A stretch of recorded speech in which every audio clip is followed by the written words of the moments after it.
Welcome to That Annuity Show, the podcast that will make you an expert in explaining annuities to your clients. Give us 30 minutes each week and we'll shave hours from your client presentations. Now, here's your host, Paul Tyler. Welcome to another episode of That Annuity Show. Today, we're sharing a great panel from a recent conference, RetireTech Las Vegas, led by Doug Roth on the future of investing in RetireTech.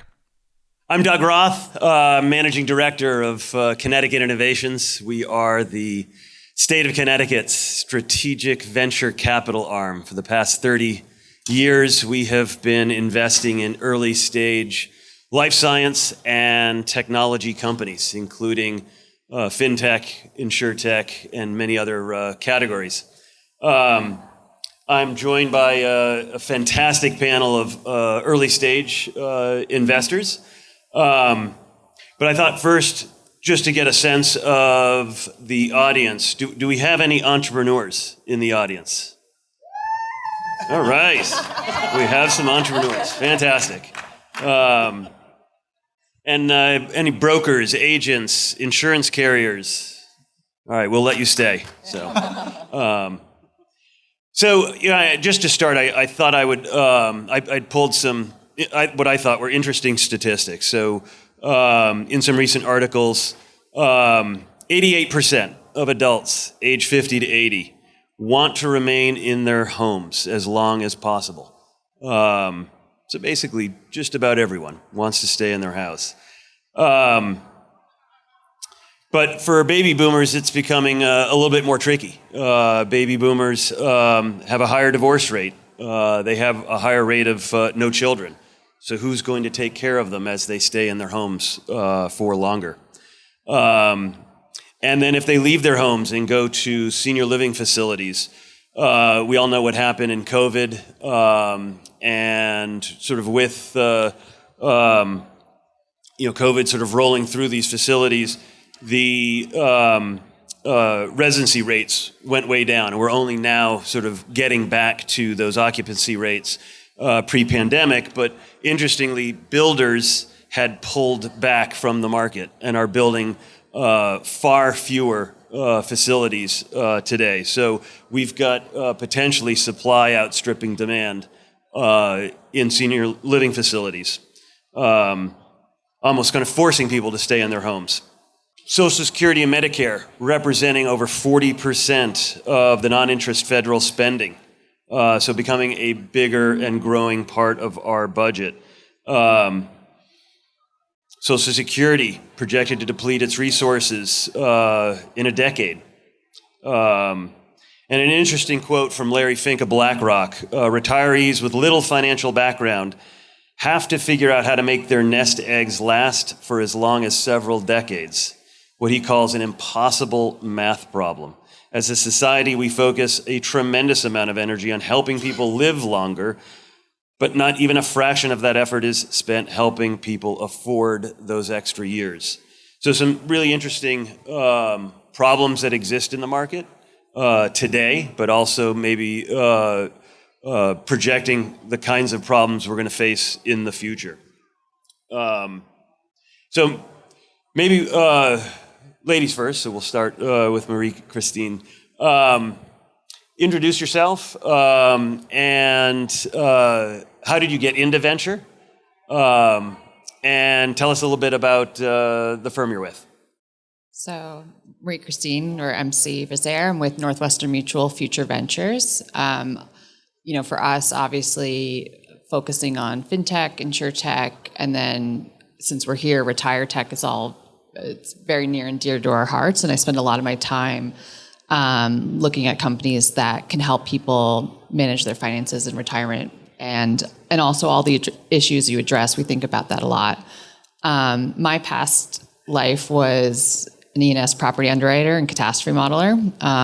So I was a delight at cocktail parties because I would talk to people about hurricanes, terrorism, doom and gloom. I was that girl. And then I got into insurtech, and I really loved working with startups, but I missed doing deals. And I moved to this wonderful place called Milwaukee, and here we are. So not necessarily a straight path, but InsurTech got me here.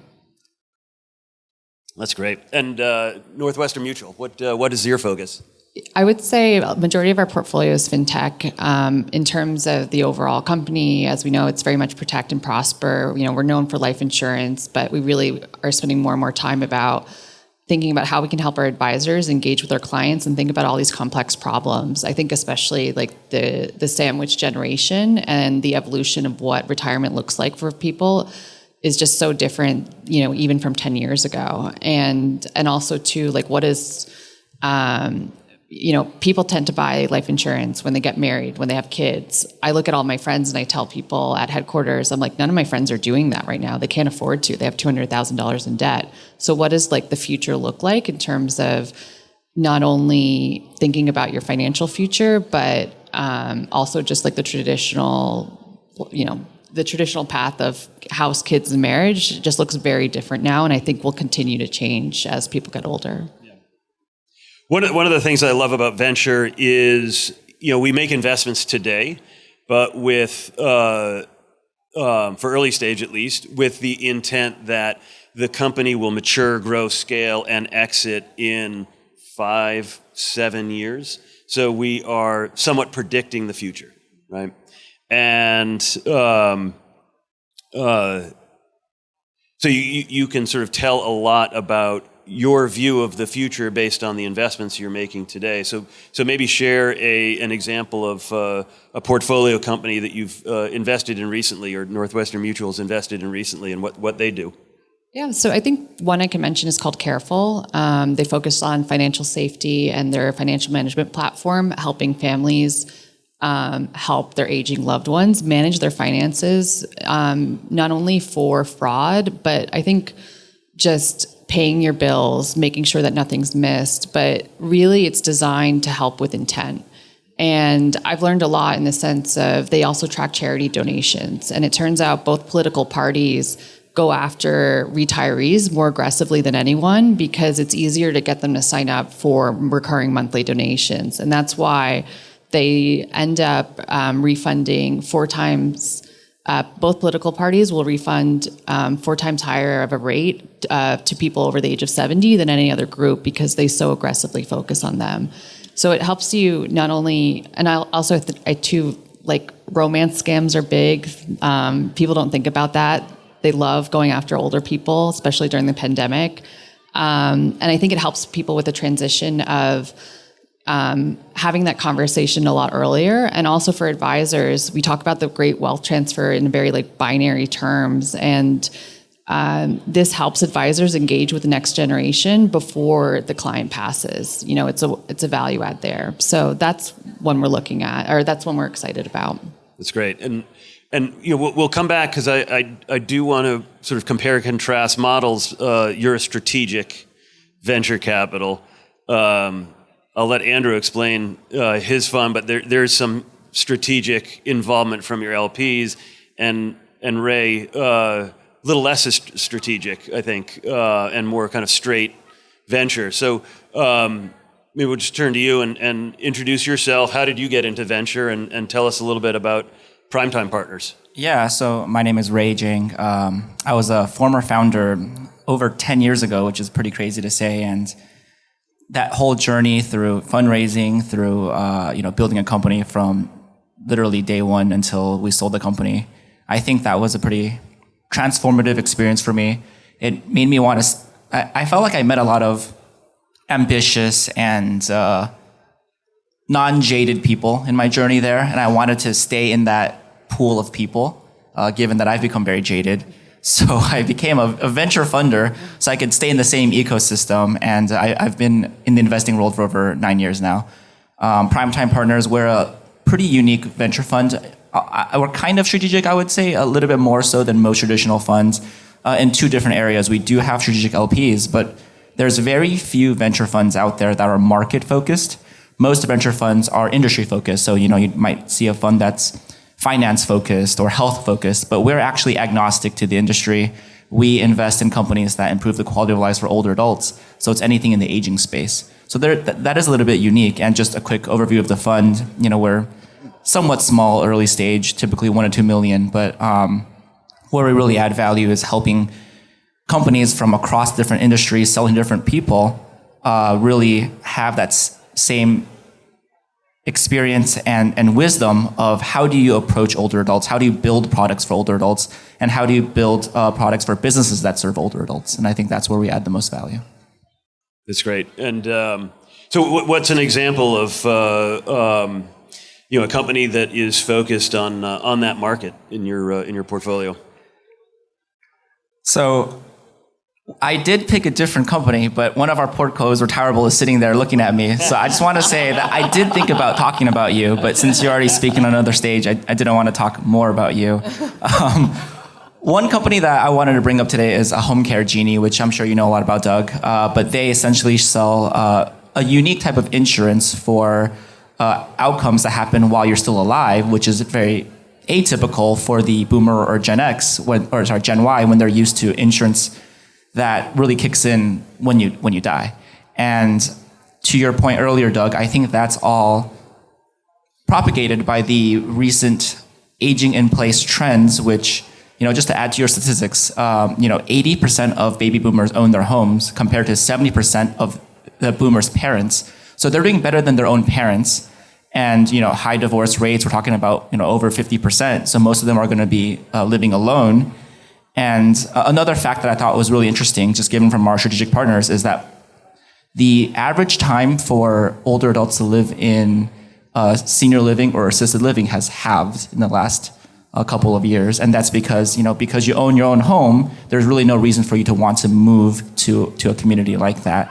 And so Home Care Genie offers different insurance products to help pay for home care services, which I personally believe to be a growing part of the healthcare ecosystem. That's great. Yeah, and so their unique focus is also middle market, right? I mean, they're not going after wealthy retirees. Well, I would say, the intersection of health and wealth, which I'm sure we've all heard that term, really resonates the most with the lower to middle income class. I think when you reach a certain threshold of net worth, it's no longer a big issue. Yeah, that's great. And Andrew, please introduce yourself and 630 Ventures. Yeah, glad to be here. So I'm Andrew Wegerson, principal at 630. So we've also focused on similar areas: fintech, insurtech, digital health, and cybersecurity. So the one sentence version is health, wealth, and privacy. We're early stage seed Series A investors, and we're backed by mostly large corporate LPs. So banks, insurance companies, reinsurers, health insurers. So the model is very highly collaborative, highly strategic. Try to connect our founders in with our senior leaders at our LPs at an early stage, focus on go-to-market strategy. We're based in St. Louis, but we have a presence in Asia and in Europe as well. So we'll invest in North America, Israel, Europe, Asia broadly. So pretty broad in terms of our focus, but mostly early stage focused in terms of where we deploy. And my background's a little bit of a weird one. I was in healthcare many years. I did early drug development in cancer, neuro-oncology, and genital urinary oncology for years. I'm not a physician, but I did get to go to the lounge and get bagels once in a while. So, and then after that, I was at Citi for a while, Citi Ventures there on the sort of partnership, strategy, product, and design. We got to build and launch products across the bank. Had a really strong, broad mandate. So my background's a little half healthcare, half fintech, and that's generally what I focus on at the fund. But see a lot of insurtech as well, and even a bit of cyber too. So I'm sure that serves you well and serves the portfolio as well, right? Having that dichotomy of experience. Yeah, and I think one of the themes I want to touch on today actually is to that point is like the lines between insurance product, financial product, health product are blurring in different ways, where we're looking more at like the end need, where we can say like, well, traditionally there's an insurance product you can purchase in the market to serve this need, but we're seeing more like, well, you can actually use savings or credit or other financial vehicles to address the same problem. And so while, I think like these sleeves are pretty well understood and, funds are deploying into them very intentionally, like the lines are definitely blurring where, some of our companies, when they're going out for their next round of capital, it's like, how do you describe this company? And I'm like, well, they're not a health company. They're not an insurtech. They're not even really a fintech. They're kind of a combination of those. And so Really focusing more on like the end user need, if it's a business need or, a senior or consumer, and, finding the right mixture of, credit, financial product, and insurance product to address the end need. So we're sort of seeing those lines blur a bit, which is exciting and an area we're focusing on a lot. So It's great. And, again, same question back to you on an example out of the portfolio of to kind of bring it home. yeah, so this one my colleague Joel Brightfield leads, but they're called Bloom Financial, and so they are the Canadian company, and they essentially replace reverse mortgages with a spending vehicle. So they launched a card whereby you can spend down the equity in your home as a senior over time. Usually, whenever you even say the term reverse mortgage, it elicits kind of a one of these, eyebrow raise, I guess. And so they're solving for that problem. No onerous fees, more smooth spend down. I mean, I don't know if you've all looked at your Zillow or Redfin on your home lately, but for many seniors, the majority of their assets is in their home, and so finding a way to unlock that equity or some liquidity is in a less onerous fee type structure is really beneficial for a huge part of the population as they plan financially into the future. So, What was so I teach a class on venture capital, and we talk about the jockey or the horse. So when in your example, what really attracted you to this company? What was it? The entrepreneurial team? Was it the market, the size of the market they were going after? it's usually, I heard somebody describe it as like we look at four things: team, and market size, or something like that. So that's true of us as well. So the founder there, Ben McCabe's fantastic, obviously, but it's also like on the one hand, it's a huge market, but you also have to have a way to access and distribute to customers in that market. And so it's not just like, well, real estate is huge, and so that's on its face an attractive market. You have to actually have ways to productize and sell and distribute and work with partners to be effective. So it's a market size is certainly important, but it's also like, how are you getting into that market and serving that market? Yeah. So. And Ray, Marie, Christine, any thoughts on jockey horse on Careful or Home Care Genie? Go ahead. I definitely think for early stage, it's always about the team, because over 90% of the companies that I work with at that stage, they will usually pivot their strategy or sell to a different customer, or something will change drastically where, your original market size, your original product will change so drastically it really doesn't matter. And it's about just the team that's able to handle that transition. I do believe that for later stage investments or certain types of investments like pharmaceuticals, which I've done before, like drug development, where that might not be the same case, but otherwise, definitely the team. Similarly, I think for us, team's important, but also how we engage with them and the relationship. And the reality is it's a long, we're going to be speaking to them and hopefully working with them over 5 to 10 years. And selfishly, I want to work with people that I believe in and that, will call me up, and, there's a level of honesty there that I think is also important, not necessarily just their background, but also what's their purpose? Why are they doing this? Because it's such a hard journey. And I think there's a lot of lows that people don't talk about. And I know founders are talking more about mental health, but it's just a brutal, it could be a really brutal path. So, it's an honest thing, but it's do I like them? And it's funny with my boss and I, the interactions that we have with one founder can be very different. So there's also a bit of that. And now let's go back to kind of the nature of your firms and whether it's sticking with these same examples of Careful and Home Care Genie. Sort of, you've made the investment. Now what? These companies need a lot of support. They need a lot of help. As Ray had suggested, they're bound to pivot as they get market feedback. And you all have different models. You're with a corporation, right? So you have, one would think, those assets, those resources to bring to bear. Is that how Northwestern Mutual works? Yeah, and I should have touched upon that earlier.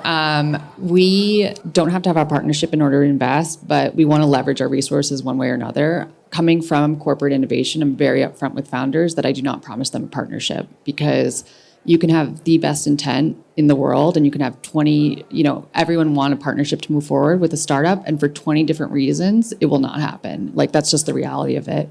At the same time, we do have partnerships with some of our founders. For others, we've invested very early. They're not ready yet, but they're already starting to build relationships and insights and working with corporate partners internally. So it really depends on what they're building. Obviously, if it's closer to financial planning or advisors, there's a lot more feedback internally and a lot more to do beforehand. But we meet great founders all the time, and we're just very upfront with what we can offer and what we can't, and go from there. That's great. Ray? I would say one of the benefits of being a market-focused fund like ours is, we really expect the founder to be able to hire and build product. If they're lacking that support, I think they're probably too early for us, at least. And so where we really can add value to our portfolio companies is, for example, the CMS might change a ruling on what kind of supplemental benefits are available to older adults, or they might create a new category around, CHWs and other types of support services available. That could impact the type of care an old adult receives at home, which would impact Home Care Genie and what the product they're offering, despite not selling or pertaining to that industry.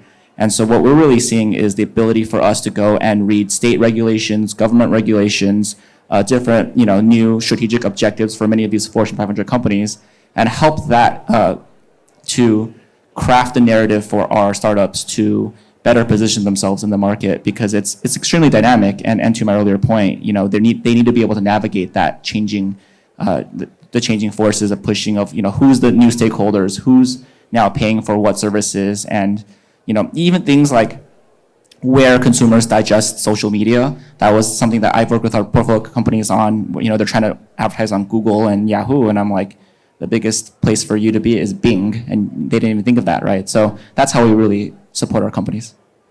And I mean, do you and Abby and Alan and the rest of the team roll up your sleeves and dig in, or you really make a bet on the team and kind of watch from the sidelines?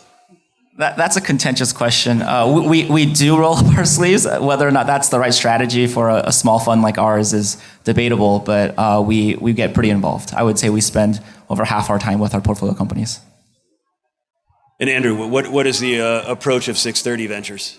Yeah, so it's almost a blend, I would say, where we have 12 to 15 large LPs where it's almost like you set up the conditions where your founders can succeed and your LPs can find the right match at the right time. And so a lot of it is just giving updates like, hey, we have a seed stage company, they're just getting to market, they're growing, and so not a fit right now, but just want to let you know where they're at.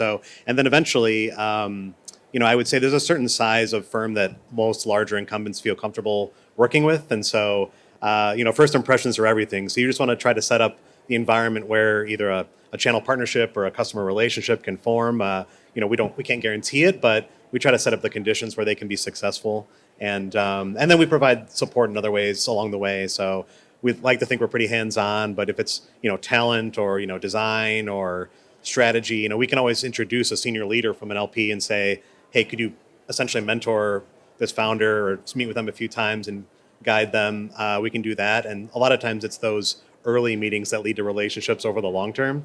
And then maybe the last thing I'll say is it's often unpredictable. So sometimes I have a very clear partnerships view of oh, they're going to work great with this bank or this insurance carrier, and then it's a totally different LP, like a wealth manager, that's oh, we're looking to deploy a caregiver solution with the clients whose assets we're managing, and they become much more of a aggressive front runner and a great partner. So yeah, it's almost like they emerge. Their relationships, it's not always it's not linear. It's not always from day one, but it's also interestingly kind of emergent. So let's turn more to looking to the future. So are there particular problems in the market, trends that you see that if you come across a startup that's going to solve that problem, you're already interested?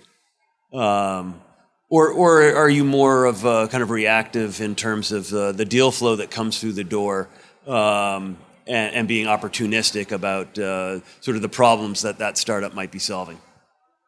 And I'll leave it open to whoever wants to jump in. I mean, I find I tend to get excited about, and I don't know if I've coined this, but death tech or things that are like tougher to deal with. One of my favorite portfolio companies is a company called Hello Divorce, and they're streamlining the divorce process, but it's very much a financial milestone that people haven't tackled. And I can say personally, it's one where I could have used a financial advisor, and it's a huge market opportunity. And it's one that actually our advisors, like there is a niche there of, I've connected with one advisor, her niche is older divorced women. And so she's been super excited about what they're building. Things like that I get really excited about. And at the same time, I am opportunistic in that I'm constantly learning about problems that I didn't know existed or opportunities. And I think it's really, as these guys mentioned, like team is everything. And also, what does that market look like? Why hasn't it been tackled before? What are the opportunities? And sometimes it's spaces that others aren't necessarily looking at that I get, that I think there are a lot of opportunities. Great. Ray? I mean, I'd agree with MC. I think, being a humble investor and recognizing that we don't know everything. And so having an open mind to, seeing all the inbound deals that come in. But as far as thematically, we've been really focused this year, last year, and probably next year as well on solving the care shortage. And my personal belief here is that the care shortage is fundamentally tied to fintech, because how do we reimburse, how do we pay, how do we incentivize these healthcare providers properly, given the type of work they have to do, especially when we move toward an aging in place, home-based type care model where now there's travel, now there's, now you're no longer in a professional setting where you're used to having all the tools you have, maybe in a senior living facility or in a hospital. Now you're trying to provide that same level of high-level care in 50 different homes in any given week. And so how can we help people pay for that type of care? How can we help providers provide that type of care? And how can we help large organizations manage that type of care? I'd say those are the three type of prongs or perspectives that we look at in our investments. Yeah, and Andrew, I mean, same question to you, but I mean, do you get input from your LPs as to things that they would like to see?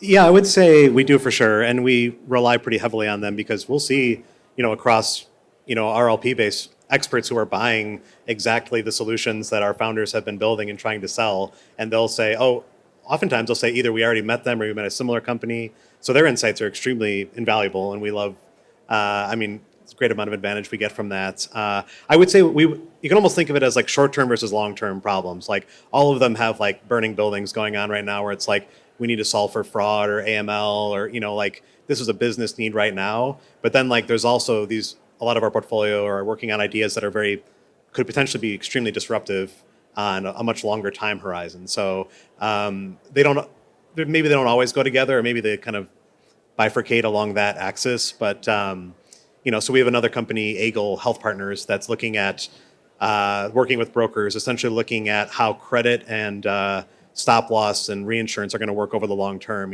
Should an employer really be buying, as much or the same types of policies that they've been buying year after year, or are there alternative solutions? And so they're solving a near-term problem, burning building. They have a factoring product for reinsurance claims or stop loss claims. But over the long term, how will industries sort of evolve, and how can we be ready to address the customer need over the long term as well? And if I'm not mistaken, they're also trying to help address some of the trends and changes in the pharmaceutical industry, where you get biologics and other gene-based drugs that are crazy expensive, and if you're a self-insured corporation, it can be a big hit to your cash flow, right? There's been an extremely high proliferation in these higher cost drugs over the last few years, and we expect that trend to continue. So Eagle is active in that space. Another company we work with, Cura Financial, also is looking at working with ACOs or MA plans, like because sometimes like you'll get a new drug that's released and it's going to be quite expensive, $50,000 a year or more. But there may be an alternative. Like I'm thinking of one in ophthalmology where like there's been a drug that's been in existence for 40 years that has almost the same efficacy, but it's $15 a month versus thousands of dollars a month. So identifying those and looking at over the long term and macro level, how can we bend the cost curve down meaningfully for employers, for patients, for caregivers, across the different populations that we see. Great. And are you guys seeing any trends in the technologies being deployed to solve some of these problems? You know, I'm going to assume AI, but you know, anything else that seems to be common across your portfolio, or at least across your deal flow? We made it so far without talking about AI. We made it 30 minutes. That's amazing. I was told I had to mention AI at least once. I mean, we all signed contracts that we had to talk about AI. I think for us, we are seeing, you know, no corporation is not talking about AI. I think from an investor standpoint, as I mentioned earlier to them, there's the same, it's this really weird environment where on one end, it's never been more challenging to fundraise for a founder unless they mention AI. And it's the same kind of crypto craze from investors where due diligence goes out the window, everyone's rushing to get in the deal, valuations are sky high, and there's no revenue attached to it. Not every deal, but it's very similar parallels to what I was seeing crypto or even just for anything a few years back. And so at the same time, we're starting to see more companies focused on financial services that are doing really interesting things with AI. I think for us, we're going to be focused a lot on back end in terms of opportunities. At the same time, our field is demanding and asking about what are we doing in this space. And so it's a topic that is top of mind for everyone at the company, I would say right now. I just won't comment on it further than that because there's a lot going on there. Andrew, any thoughts?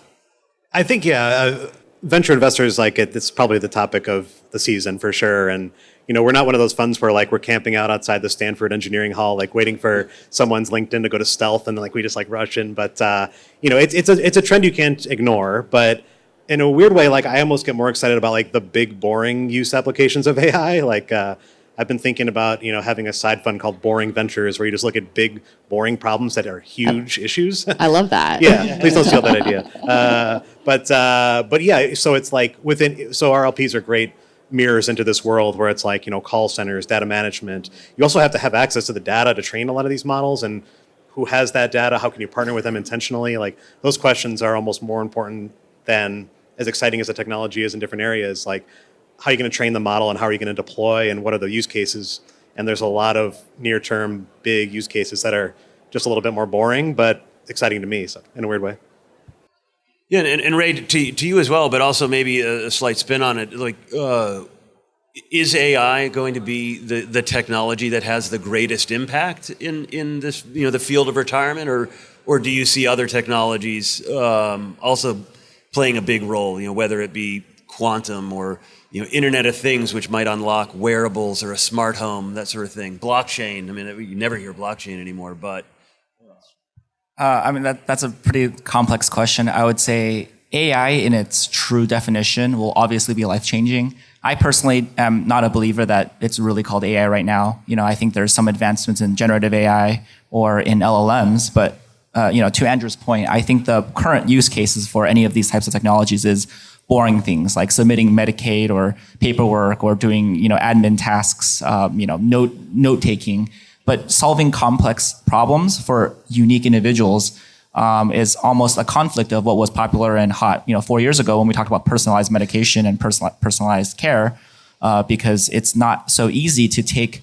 When you take a bunch of big data and you sum it to create a recommendation, you're essentially saying, we think you're within the standard deviation curve, right? We think that this conforms to you based on the data of everyone else, but not you specifically. And so it's very ironic to me that we're seeing that kind of pendulum swing back into the care for the mass versus the care for the individual. That's interesting. That's great. Well, and sort of in the speed round here in the last minute that we have, you know, technologies seem to be running pervasive across all of these companies. You know, we invest not necessarily just for societal benefit, but to make money, right? So we're expecting liquidity in these investments. Who's going to provide that liquidity? I mean, are all of these companies going to be sold to insurance carriers, financial services? Is big tech going to be a big kind of consolidator in this space? I'll go first. I think for anything around slow healthcare, retirement, anything in this type of world, it's going to be PE. We're seeing a lot of roll-ups. We're seeing a lot, to your point earlier, I think there's a lot of new PE investment interest in senior living. And I think we'll continue to see a lot of roll-ups for these types of businesses. The final word. My boss just took on M&A. There's a lot of opportunities there. I think traditional companies like ours will continue to acquire more and more than we've seen the last 5 years. But I crush it. You can go. I don't know. Probably a combination of those two. I really like those insights. And, there's lots of opportunities for M&A right now and lots of great technologies. And the infinite buy versus build question is continuing to be asked. So some combination thereof, probably a few IPOs thrown in as well over the long term. So can't forget those. Can't forget the market opens up. It's been so slow. That's why I'm like, it's hard to tell. Well, Andrew, Ray, MC, thank you so much for your insights. We really appreciate you sharing today. So thank you very much. Thank you.